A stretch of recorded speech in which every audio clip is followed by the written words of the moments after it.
নারী সংস্কার কমিশনের এই প্রতিবেদন কোরআন সুন্নাহ বিরোধী, এটা এই বাংলাদেশে বাস্তবায়ন হতে দেওয়া হবে না, হবে না, হবে না, হবে না, হবে না, হবে না, হবে না ইনশাআল্লাহ।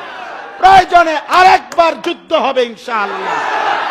অনেকেই শুনেছেন যে বর্তমান অন্তর্বর্তীকালীন সরকারের নিয়োগ পাওয়ার পরে জনগণের ভালোবাসার স্বতঃস্ফূর্ত সমর্থনেই অন্তর্বর্তী সরকার আপনার মানুষের কাছে মহব্বতের পাত্র হিসাবেই এখন রাষ্ট্র চালাচ্ছে, দেশ চালাচ্ছে আমাদের।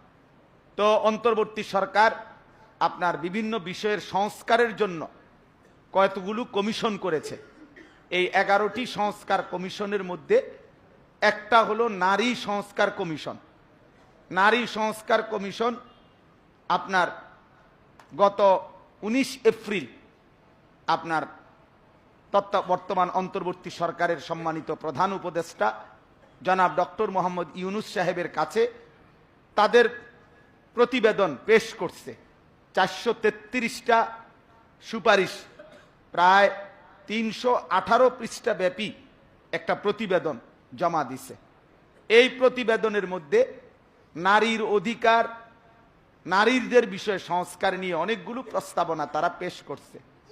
কিন্তু নিদারুণ দুঃখের বিষয় হলো, চূড়ান্ত অবাক এবং আশ্চর্যের বিষয় হলো, ফ্যাসিস্ট পরবর্তী যে সময়ে ফ্যাসিস্ট পলায়ন করেছে, জালেম পলায়ন করেছে, এরপরে এই সময়ে আইসা 5ই আগস্ট পরবর্তীতে এই নারী সংস্কার কমিশনের এই নারীগণ তারা এমন কিছু প্রতিবেদন, এমন কিছু প্রস্তাবনা দিয়েছে যেই প্রস্তাবনাগুলো সরাসরি কোরআন এবং সুন্নাহর প্রকাশ্য বিরোধিতা, একেবারে প্রকাশ্য বিরোধিতা। মোটা দাগে 10টা বিষয় এমন আছে যে 10টা বিষয় সরাসরি কোরআন সুন্নাহর বিপরীত, এবং সেই প্রস্তাবগুলো তারা প্রতিবেদন হিসাবে পেশ করেছে। আর সূক্ষ্মভাবে বিশ্লেষণ করলে আরো অনেকগুলো বের হবে যেগুলোর মধ্যে কোরআন সুন্নাহর সংঘর্ষ আছে।